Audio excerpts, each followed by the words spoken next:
siratikal mustaqim. Rabbi shrah li sadri wa yassir li amri wahlul 'uqdatam min lisani yafqahu qawli. Allahumma yassir wa la tu'assir, Rabbi tammim bil khair, amma ba'd. Para hadirin wal hadirat, wabil khusus kepada seluruh jamaah musholah Al-Hidayah, seluruh jamaah sholat subuh yang mudah-mudahan dicintai, disayangi oleh Allah Subhanahu wa taala. Alhamdulillah, ada kesempatan kegiatan mingguan kita hari Jumat pagi hari ini. Allah masih memberikan kepada kita berbagai macam nikmat, antaranya nikmat sehat, walafiat, dan tentu yang paling utama adalah nikmat iman, takwa dan juga istiqomah. Mudah-mudahan segala nikmat tersebut senantiasa mendorong kita untuk semakin giat ibadah kepada Allah hingga kita layak masuk dalam surganya Allah Subhanahu wa taala. Amin amin amin ya rabbal alamin. Hadirin wal hadirat rahimakumullah, kita lanjutkan kembali kajian yang sering disampaikan oleh Gurunda Ustaz Muhammad Saman Faiz Hafiz. Kali ini sudah masuk surat Al-Mulk ayat 24. Dalam Al-Quran Allah berfirman, Qul walladzi dara'akum fil ardi wa ilaihi tuhsyarun. Qul, katakanlah wahai Muhammad, walladzi, dialah Allah, alladzi dara'akum, yang menjadikan kalian itu berkembang biak. Jadi kita ini manusia bagaimana makhluk yang lain punya sunnatullah, yaitu berkembang biak fil ardi, di muka bumi. Namun wa ilaihi tusyarun, dan hanya kepadanya, yakni kepada Allah, tusyarun, kalian akan dikembalikan lagi. Hadirin wal hadirat rahimakumullah, dalam tafsir Munir, ya, tafsir Munir ini yang versinya Dr. Wahbah Zuhaili, ada dua, ada tafsir Munirnya Syekh Nawawi Al-Bantani, ada tafsir Munirnya Dr. Zuhaili Al-Asbari. Jadi kata beliau, wa qul lahum aidan innallaha khalaqakum wa bathakum wa wazza'akum fi anha'il ardi ma'akhtilafi alsinatikum fi lughat. Sesungguhnya Allah itu yang telah menciptakan manusia, dan juga Allah itu yang menyebarkan kalian, menempatkan kalian di seluruh penjuru dunia. Ma'akhtilafi alsinatikum fi lughatikum, disertai dengan beraneka ragamnya tata bahasa mereka. Wahtilafi alwanikum wa ashkalikum, dan berbeda juga rona kulit-kulit mereka dan juga bentuk-bentuk badan mereka. Tsumma ilaihi tujma'una ba'da hadza tafarruq wasyattat. Kemudian mereka yang udah kepisah-pisah nih manusia di seluruh dunia nanti akan dikumpulin lagi. Awalnya kumpul, terus dipecahin. Habis dipecahin, ngumpul lagi. Buat ngapain mereka dikumpulin? Agar nanti mereka setelah dikumpulkan diminta lagi pertanggungjawaban. Bahwa yajma'ukum kama farraqakum wa yu'idukum kama bada'akum lil hisabi wal jaza. Tujuan yang kedua, Allah kumpulkan lagi kita agar nanti dibalas segala kebaikan kita atau segala keburukan. Hadirin yang dirahmati oleh Allah, jadi sejatinya setiap makhluk hidup, makhluk yang hidup nih, yang mati nggak usah diurusin, yang hidup itu pasti punya ciri khas, yakni berkembang biak. Pasti mereka nikah, pasti mereka punya anak, punya keturunan. Dalam Al-Quran Allah sebutkan, Allahu ja'ala lakum min anfusikum azwaja wa ja'ala lakum min azwajikum banina wa hafadah. Allah itu yang menjadikan kamu itu pasangan dari jenis kamu. Dari ini ada yang bilang hukum eh, ada hukum tidak boleh menyatakan manusia nggak boleh nikah sama jin. Karena Allah jadikan pasangan kalian dari jenis kalian sendiri. Ada yang mengatakan kayak gitu, Pak. Ada yang mengatakan min anfusikum itu jiwa-jiwa yang hidup. Yang penting dia itu dapat taklif hukum. Yang dapat taklif hukum kan dua, manusia sama jin. Allah ma khalaqul jinna wal insa illa liya'budun. Dari sini makanya ada cerita kalau orang yang nikah sama manusia rasnya itu pasti manusia. Tapi kalau orang yang nikah sama jin ini beda lagi. Tergantung bapaknya. Kalau bapaknya jin, ya, emaknya manusia, biasanya ada ciri-ciri. Biasanya anaknya itu nggak kelihatan. Anaknya nggak kelihatan. Goib juga deh. Tapi kalau bapaknya manusia, emaknya jin, itu biasanya anaknya manusia. Bagaimana kata Al-Imam Ibnu Katsir, kitab Al-Bidayah wan Nihayah, berceritain tentang cerita Sayyidatuna Balqis, Ratu Balqis, istrinya Nabi Sulaiman nantinya, penguasa Yaman. Itu ketika mengundang Nabi Sulaiman, saat disingkap kakinya masuk dalam kerajaannya Nabi Sulaiman, karena saking mewahnya itu kerajaan Nabi Sulaiman, hingga lantainya itu kaca, dan di bawah lantainya itu ada samak, ada ikan. Kaget, kok bisa ada ikan di bawah lantai kerajaan? Kayaknya kaget, tersingkaplah kakinya, kelihatan dari kaca, mantul kan, mantul. Nabi Sulaiman nyengir. Kenapa nyengir? Karena betisnya Ratu Balqis laha asy'arun katifah, banyak muncul bulu. Jadi cakep, kakinya berbulu.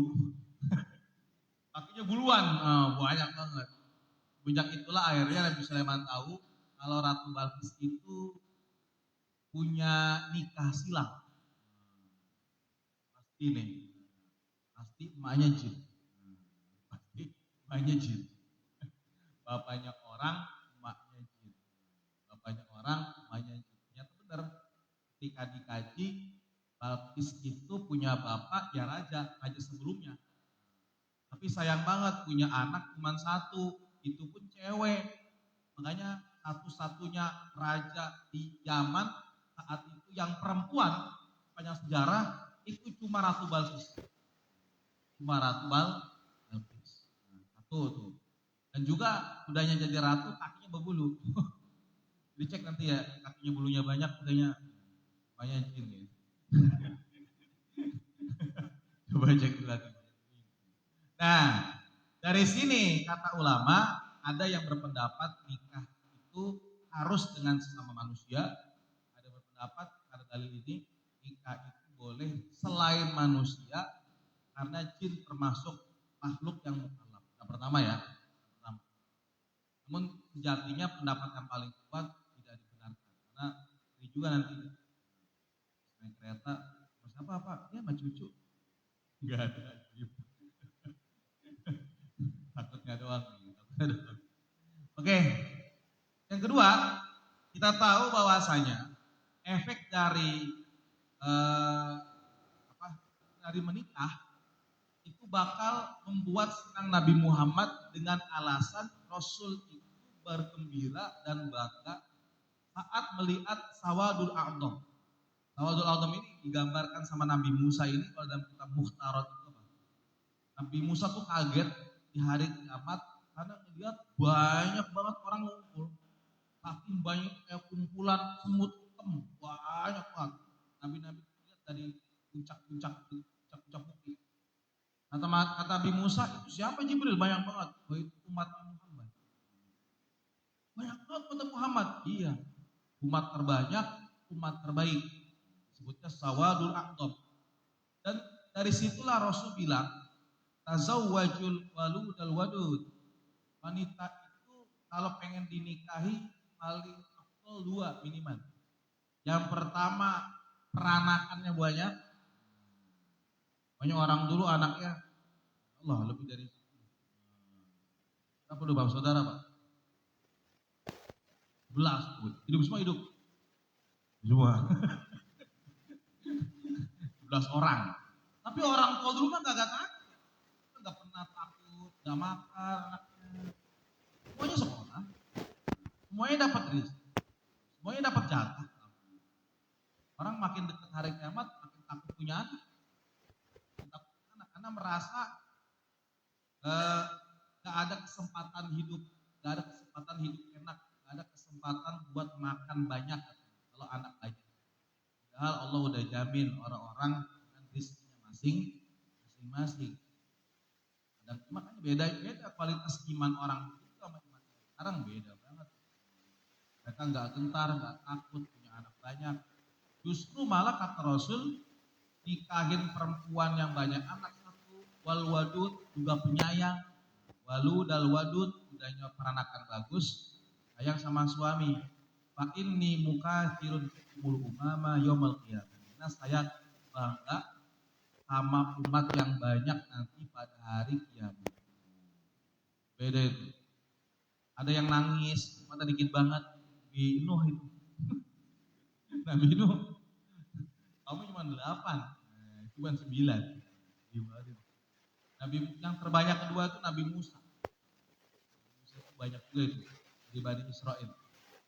Banyak pertama Nabi Muhammad Sallallahu Alaihi Wasallam. Makanya Rasul bangga sekali dan para nabi itu guru karena melihat dalam waktu rentang hanya 23 tahun Rasul berdakwah tapi sukses.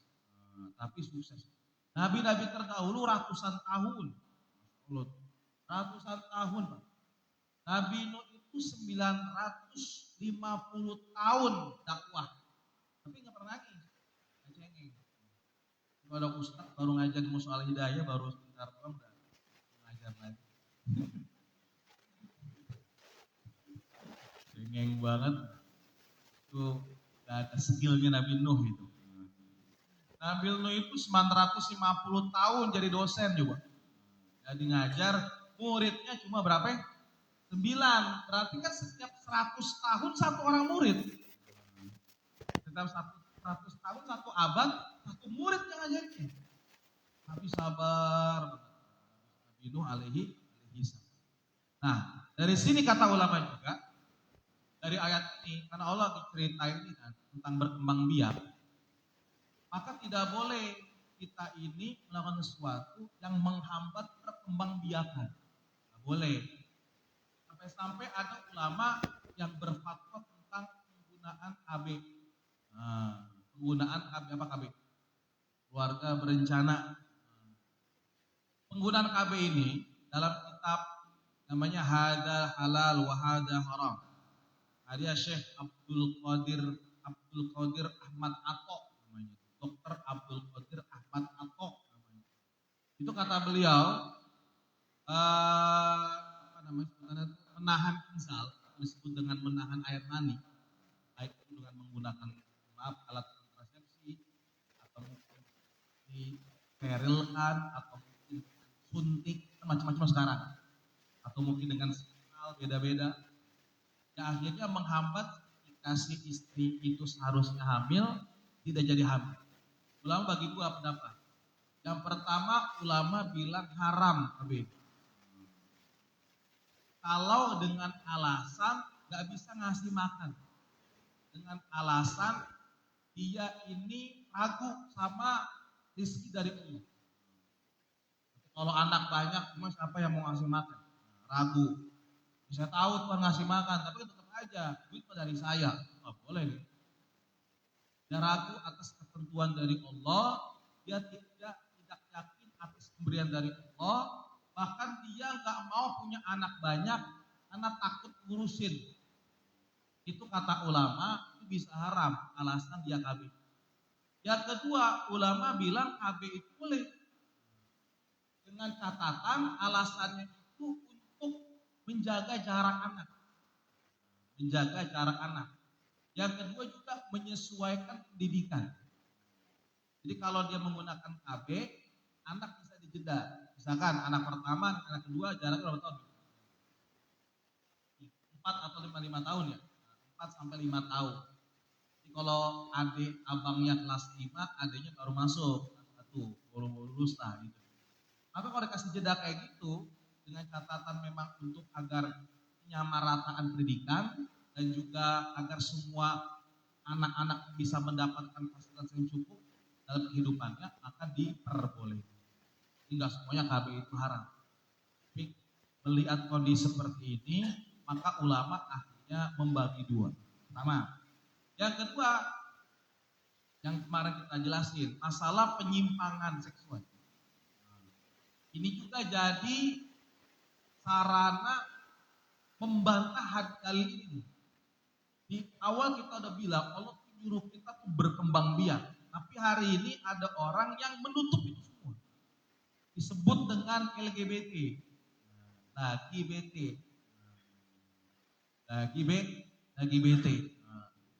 LGBT ini adalah gerakan khusus untuk menghancurkan populasi manusia. Hancur dia, nggak punya anak nanti. Jadi mau punya anak mana? Ya laki sama laki, ya perempuan sama perempuan, aneh jadi. Hancur deh. Jadi udah kita pernah sampein ya, bagaimana manusia ketika mereka itu dihadapkan dengan satu problematika seperti ini, itu kita yakini bahwa sebenarnya Allah itu sudah jelas di Quran. Cuma kitanya aja yang tidak meneliti begitu dalam. Jadi kalau kita lihat bagaimana kondisi tanggapan syariat tentang masalah ini, udah kita bahas. Innakum lata'una rijala bidunin nisa. Benar Nabi Lut bilang, emang apa suka sama laki-laki? Kenapa enggak perempuan? Kan banyak perempuan. Bahkan Allah takdirkan Nabi Lut punya anak 2, satu riwayat 3, tiga-tiganya perempuan semuanya. Kaumnya nggak ada yang mau. Disebutnya kaum terburuk di sepanjang sejarah gitu. Karena sebejat-bejatnya orang kafir itu tidak ada yang nyimpan, tidak ada yang ngomong. Dinosaurus gak ada yang ngomong dinosaurus yang kan sudah punah sekalipun nggak pernah homo dia. Yang paling parah sekalipun itu gak homo dia. Bahkan nih ahbasul hayawan, kalau kita baca kitab Hayatul Hayawannya Imam Damiri, sekelas babi jorok babi hadisnya level dewa dia bukan lagi. Itu ya emang hidup jorok babi itu jorok ya, karena Allah ciptakan sebagai ya'kulunal qadurat, yaitu makan kotoran. Kita tahu babi itu jorok, tapi tidak ada sejarahnya babi itu homo. Tidak ada sejarahnya babi itu homo tuh nggak ada. Walaupun satu riwayat katanya dia menjilat kemaluan temannya, tapi tidak sampai berhubungan intim. Ini manusia ada, innalillah, lebih parah dari babi ini. Lakuannya udah keluar babi, bukan keluar malah lagi, keluar babi jadi. Parah itu dah. Dan sekarang lagi maraknya mereka minta disamaratakan hak asasi manusia. Ingat Pak ya, hak asasi manusia itu yang bikin bukan Allah, yang bikin negara sono. Yang kemarin Piala Dunia Pak. Tuan rumah Piala Dunia itu yang bikin hak asasi manusia. Karena kita kalau ada bahasa itu untuk menjaga hak asasi manusia. Efek dari HAM yang terjadi, yang pertama, para koruptor itu tidak dipotong dan tidak dihukum mati. Itu yang belain HAM. Kalian tahu? Yang bela para koruptor tidak mati itu HAM. Makanya kalau negara-negara seperti Cina itu nggak pakai HAM deh. Koruptor di Beijing pancung, matiin langsung, tembak. Korut negara yang nggak pakai HAM. Ada berani-berani korupsi di negaranya, Jong Un. Mati dia. Justru yang pakai HAM jadi bahaya. Sekarang. Termasuk penyamarataan gender hari ini. Jadi orang-orang yang pengen disamaratakan dengan orang normal, seperti para homoseksual, kaum lesbian, dengan kaum pelangi disebutnya, karena dia warna-warni nggak jelas. Itu yang ngangkat sekarang HAM. Hampir-hampir mengatakan silakan berbuat sekehendak kalian, karena itu hak manusia di diri kalian. Itu yang ngangkat HAM. Bahaya ini HAM kalau pengen. Bahaya ini. Bahaya sekali ini. Apa cek aja di internet. Pelanggaran-pelanggaran yang terjadi di seluruh dunia justru disahkan sama HAM. Cek aja nggak percaya Pak. Baca kemarin semalam tuh, saya bilang parah banget ini kelakuannya. Parah ini. Dan itu udah ada parah. Dan itu nggak bisa kita berpatokan sama selain agama, harus beragama. Dan sepakat semua agama, ingat ya, semua agama yang memang berdalilkan dengan agama, mau apapun agamanya, tidak membenarkan perilaku LGBT. Justru yang membenarkan itu HAM, bukan agama. Beda lagi Pak ya, ini beda nih ya. Ada dua koridor ini. Antara agama dengan HAM itu beda. Agama itu yang asal datangnya dari Tuhan langsung. Tapi kalau HAM ini sesuai namanya, yang bikin itu orang. Kalau udah yang bikin orang, pasti ada kepentingan pribadi. Itu loh maksudnya. Pasti ada kepentingan orang, tapi juga orang yang bikin. Kalau Allah bikin satu peraturan, itu bukan kepentingan Allah. Allah bilang, lu mau kafir sedunia juga bodoh. Gak ada urusan. Antum kafir sedunia aja itu gak bikin berkurang kerajaan saya. Dan ketika kalian Islam semuanya pun itu tidak menambah kerajaan saya biasa. Karena itu pilihan kalian. Manusia itu insan ikhtiar, makhluk yang dianggap boleh memilih. Nah, tapi tentu yang namanya ke surga, yang beda Islam ya masuk ke tempat yang lain. Di sini kata ulama rasnya nih, semua agama keras. Maka kalau kita baca Injil sama Torah, kerasnya sikap syariat Nabi Musa, Nabi Isa pada orang yang punya tanda kutip perilaku seperti itu. Keras banget itu. Keras sekali. Makanya kalau seandainya Islam doang nih agama yang jahat, wah ini orang nggak baca Injil. Ini orang nggak paham kitab terdahulu. Justru kitab terdahulu lebih parah lagi kalau kayak gini. Parah lagi kalau kayak gini. Orang zaman Nabi Musa mah orang kena najis aja. Dalam tafsir, kemarin kita cerita, cuma kecepretan najis aja. Apa namanya kulitnya? Itu dikeset, kulitnya dirobek. Apa kencing nih Pak? Cerat kaki ini disobek pakai pisau. Buat ngilangin najisnya. Nabi Muhammad kalau cepretan air kencing umpama, disiram aja pakai air. Coba di Israel, kata Sayyid Muhammad dan Syekh Rasul itu dikelet kulitnya. Itu kan masukkan masalah najis, apalagi masalah homo, parah lagi. Wah, tahu itu, rihit. Oh itulah. Ini mah ada orang ngintip dalam rumah orang lain, kalau Bani Israel, dipanggil sama Nabi Musa, itu matanya dicongkel. Wajib dicongkel matanya. Iya, wajib dicongkel mata. Lihat aib orang itu. Coba diterapin ke Nabi Muhammad. Ini orang pada buta matanya. Ngeri nih. Umat terdahulu tuh ngeri. Oh, ngeri umat terdahulu. Makanya umat Nabi Muhammad tuh umat yang paling enak. Paling enak. Nah, berlaku seperti ini juga yang akhirnya dikecam sekali. Karena kenapa tadi saya bilang justru malah menghentikan populasi manusia dan akan mendekati kepada kiamat. Al-Habib Muhammad, Al-Habib Abu Bakar Al-Masyhur, Al-Habib Abu Bakar Al-Anfi bin Ali Al-Masyhur. Itu punya kitab namanya At-Iqtisadiyah kalau dalam kitab itu disebutin bagaimana parahnya perilaku homoseksual yang tidak dibatasi atau tidak diberikan hukuman.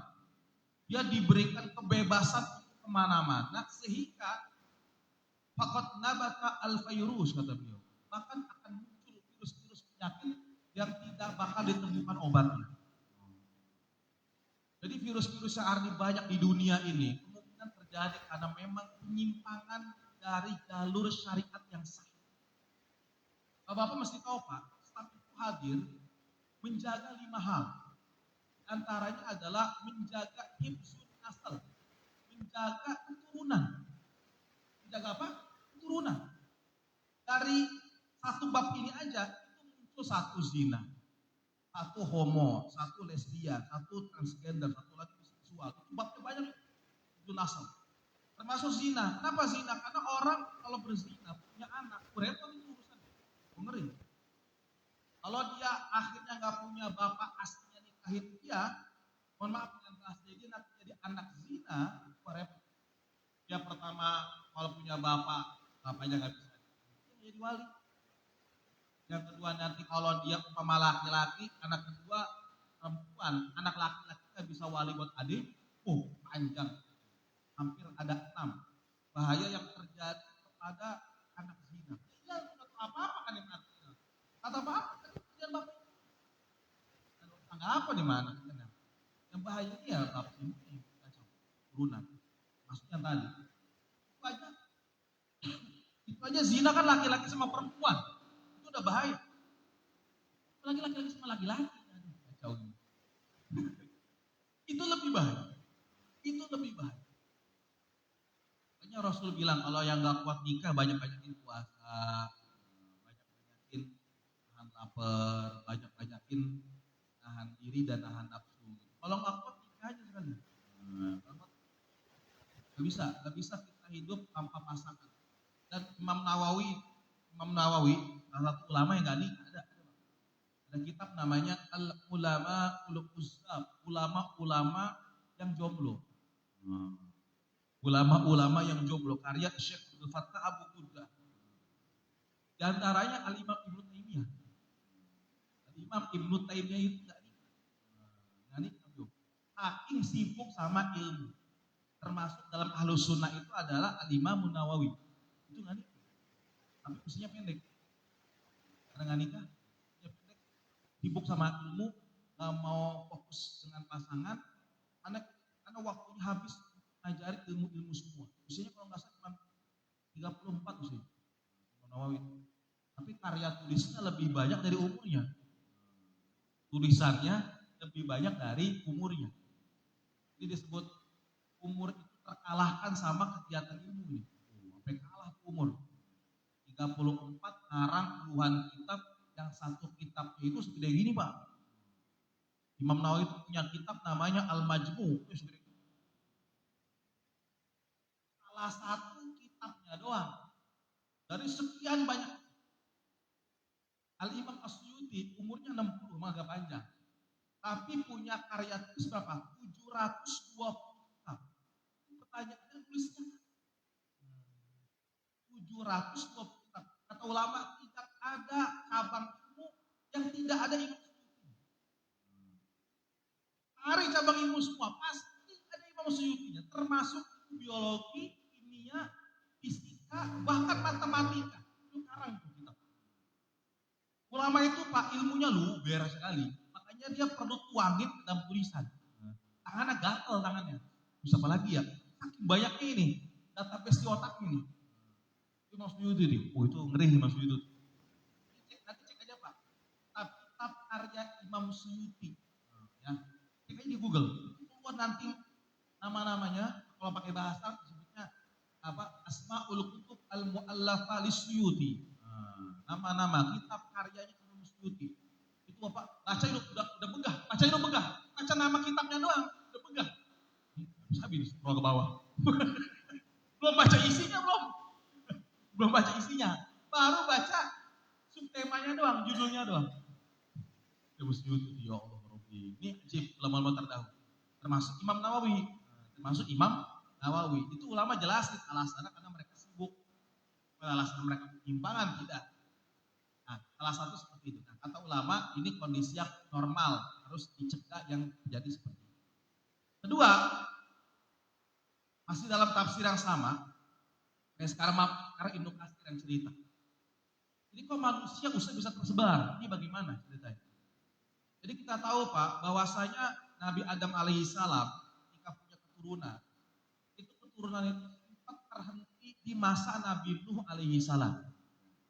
Kita tahu Nabi Nuh itu adalah Nabi yang tadi kita katakan punya background pejuang agama yang luar biasa, hingga terjadinya itu banjir bandang dan menghancurkan seluruh manusia di seluruh dunia.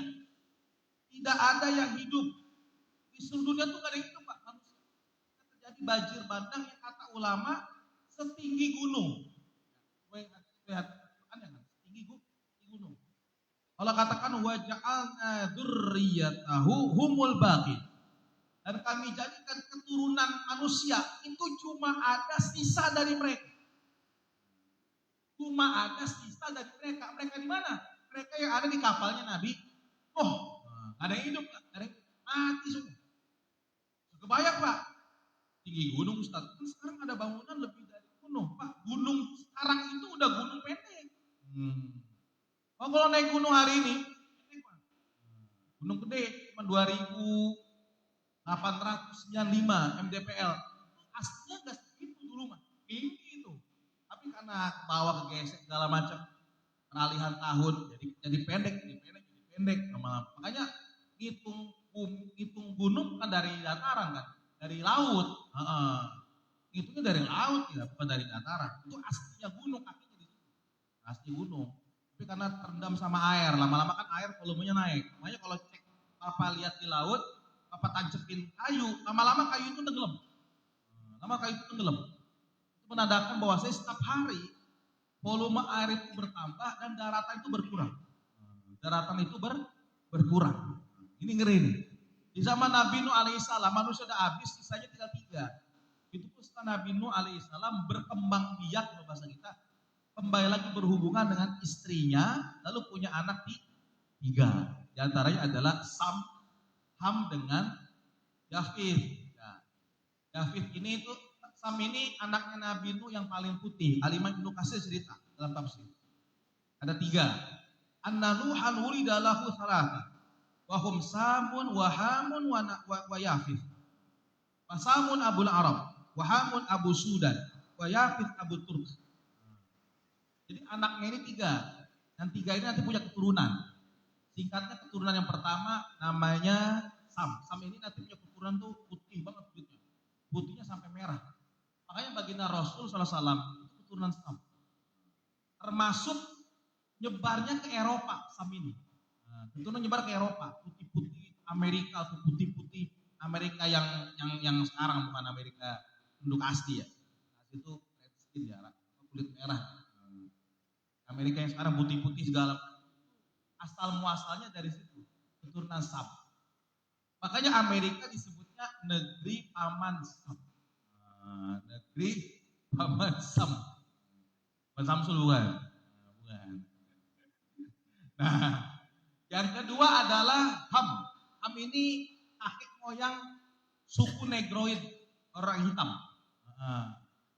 Semua orang hitam itu kakek moyangnya satu, yaitu Ham.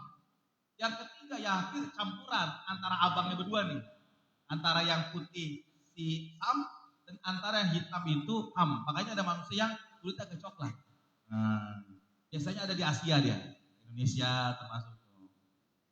Orang-orang ya timur lah, orang Asia lah. Darah segala macam. Dan semuanya tuh kebagi.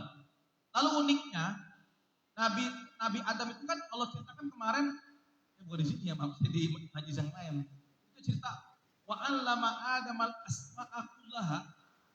Allah ajarkan semua nama-nama pada Nabi Adam, termasuk Allah ajarkan bukan hanya nama benda mati, benda hidup, tapi Allah ajarkan semua bahasa ke Nabi Adam. Nabi Adam tuh bingung, ini saya ngapain Allah ajarin kayak gini? Kata Allah, saya tahu apa yang terjadi, kamu tulis saja. Disampaikan oleh malaikat Jibril, satu riwayat Nabi Adam itu menulis semua kosakata itu di batu yang disebut dengan prasasti itu. Diukir sama Nabi Adam, setelah itu disimpan oleh keturunannya. Keturunannya. Itulah yang nanti jadi cikal bakal bahasa manusia di seluruh dunia. Di situ pelajarannya, nanti pecah dia. Nah, disimpan sama Nabi Nuh di rumahnya, lempengan bahasa yang udah ditulis ukirannya dari ayat tadi wa 'allama Adam al-asma'a kullah. Karena terjadi banjir, Pak. Lempengan itu mana-mana, Pak Subhan. Paham gak nih? Kan banjir. Separah kemana-mana. Kapur kemana-mana lempengan. Sehingga Allah takdirkan mereka mempelajarilah bahasa masing-masing. Jangan kaget karena disuruh manusia punya bahasa beda-beda. Jangan kaget. Ini dari mana bahasa ya? Dan satu pokoknya Pak bahasa itu. Ialah bahasa tertua di seluruh dunia. Bahasa kakek moyang kita Nabi Adam alaihissalam. Yang kata Rasul ahibbul Arab fa inna nabiyyakum Arabi wa inna kitabakum Arabi wa anna ahlal jannati ahlul Arab atau lughatul Arab. Cintai bahasa Arab karena Nabi kalian orang Arab, Quran kalian itu bahasa Arab dan bahasa penghuni sorga itu juga bahasa. Dari situlah akhirnya Nabi Adam kita tahu menggunakan bahasa belum Suryani belum. Nanti Mama Gopur deh. Beda lagi itu. Nah itu salah satunya Pak. Sehingga manusia dikenal dengan lugotik. Nah dari sini juga kita tahu semuanya karena satu kakek moyang, satu ras. Jadi bahasa mereka beda, kulit mereka bakal beda. Makanya dilarang dalam Islam tanda kutip gak boleh ada fanatik kesukuan. Gak boleh karena kalian satu, asalnya satu. Dari Nabi Adam turun ke Nabi Nuh, turun ke semua manusia di seluruh dunia. Dan dalam hadis Nabi, ketika Rasul itu haji wada, haji terakhir sebelum meninggal, Rasul nasihati semua sahabat. Kata Rasul dalam hadis sahih, ya Yuhannas, inna rabbakum wahid. Manusia, Tuhan kalian itu satu. Wa inna abakum wahid. Dan kakek moyang kalian itu satu. Nabi Adam alaihissalam. Ala la fadda li arabiyyin ala ajami. Tidak ada hal spesial. Tidak ada hal istimewa orang Arab melebihi orang non-Arab. Itu enggak ada. Wala li ajamiyyin ala arabiyyin. Dan tidak ada spesialnya kelebihannya orang non-Arab atas orang Arab. Jadi tidak ada Arab itu lebih mulia dari orang non-Arab dan tidak ada non-Arab lebih mulia dari Arab. Enggak ada. Yang bikin beda apa? Wala li ahmara ala aswad, wala li aswad ala ahmara. Dan tidak ada kemuliaan orang putih di atas orang hitam atau orang hitam di atas orang putih. Illa bitaqwa, kecuali dasarnya karena takwa. Kenapa Rasul ngomong kayak gini? Karena para sahabat Nabi serta Islam aja mereka masih pengaruh fanatik. Seperti cerita Sayyiduna Zaid. Sayyiduna kan putih kulit, ngata-ngatain Sayyiduna Bilal. Lu udah dulunya lu ngaca lu. Kayak gitu marah itu. Ya Zaid. Wah, kuntulah asufiyatul jahiliyah. Zaid, mana Zaid? Tidur loh. Apakah kamu masih ada perasaan fanatik jahiliyah? Sudah hilangin itu semua. Marah-marah. Ada kayak gitu nggak ada? Semuanya yang bedain cuma dari takwa, bukan ras, bukan bahasa, ya, bukan warna kulit. Siapapun orangnya, yang penting dia bertakwa kepada Allah Subhanahu wa Ta'ala. Finalnya inna akramakum indallahi atqakum. Paling mulia di antara kalian yang paling takwa kepada Allah Subhanahu wa Ta'ala. Maka intinya seperti itu kondisinya. Nah, capek. Ada pertanyaan Pak? Udah jam 6 ya. Ini karena subuhnya agak ini ya. Mudah-mudahan kajian kita masih simpel aja setengah jam. Wakili maksud dari firman Allah SWT surat Al-Muluk ayat 24 tentang Allah yang menyebarkan manusia dan Allah sendiri yang nanti akan kumpulin lagi manusia dengan beraneka ragam badan mereka, warna kulit mereka, ras mereka, tentu agama mereka masing-masing di bawah. Nanti akan dimintakan pertanggungjawabannya di hadapan Allah Subhanahu wa taala yang intinya inna dina indallahil Islam. Agama yang paling Allah ridhoi, Allah restui adalah cuma agama Islam. Hadza wabillahi taufiq. Wassallallahu ala sayyidina Muhammad wa ala alihi washabihi ajmain. Kita baca doa kutul bagi sama-sama. Subhanakallahumma wa bihamdika asyhadu an la ilaha illa anta astaghfiruka wa atubu ilaik. Bi taufiq wal hidayah. Assalamualaikum warahmatullahi wabarakatuh.